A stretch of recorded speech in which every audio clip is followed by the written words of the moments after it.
रामकृष्ण हरी. सध्या आपण आहोत लोणंदच्या पालखी मैदानावरती आणि संतश्रेष्ठ ज्ञानेश्वर माऊलींच्या पालखीचं पुढच्या काही वेळामध्ये लोणंद नगरीमधून प्रस्थान होणार आहे. खरं तर मागच्या 2 दिवसापासून माऊली लोणंद नगरीमध्ये विसावलेले आहेत आणि फक्त लोणंद शहरच नाही तर संपूर्ण सातारा जिल्ह्यामधून हजारोंचा जनसमुदाय माऊलींच्या दर्शनासाठी या पालखी सोहळ्यामध्ये सहभागी होतो आहे. पुढच्या काही क्षणांमध्ये बरोबर 1 वाजता लोणंदच्या पालखी तळावरून माऊलींचं प्रस्थान होणार आहे. त्यानंतर माऊलींचा पालखी सोहळा हा चांदोबाचा लिंब या ठिकाणी माऊलींचं रिंगण असेल आणि त्यानंतर तरडगावला माऊलींच्या पालखीचा पुढचा जो काही प्रवास आहे तो होणार आहे. पुढच्या काही क्षणांमध्ये मोठ्या जड अंतकरणानं लोणंदकर पालखीला निरोप देतील.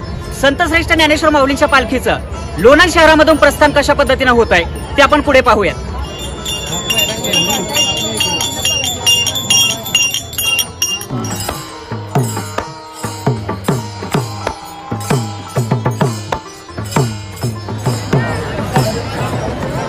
लोणंदच्या पालखी मैदानावरती सध्या आपल्यासोबत काही माऊली आहेत. तुम्ही बघू शकता डोईवरती त्यांच्या तुळस वगैरे आहे आणि आपण त्यांच्याशी संवाद साधूयात.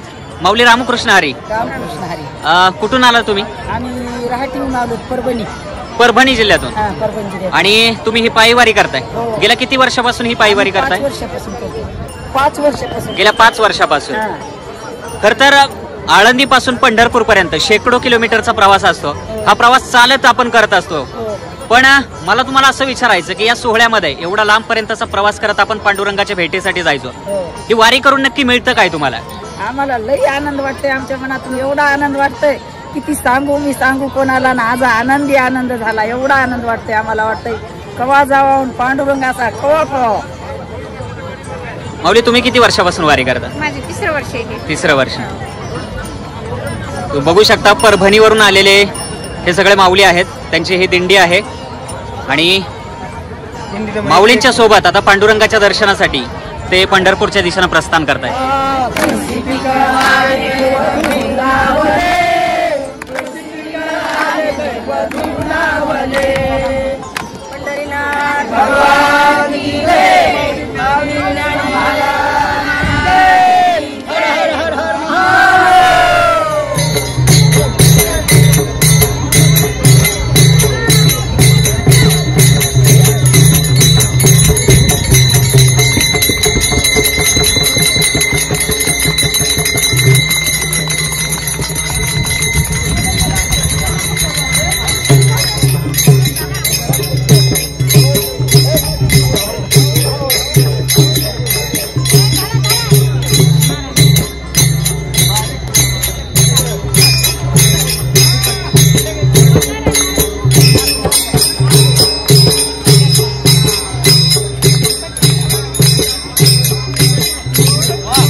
आता नका पाठीमागा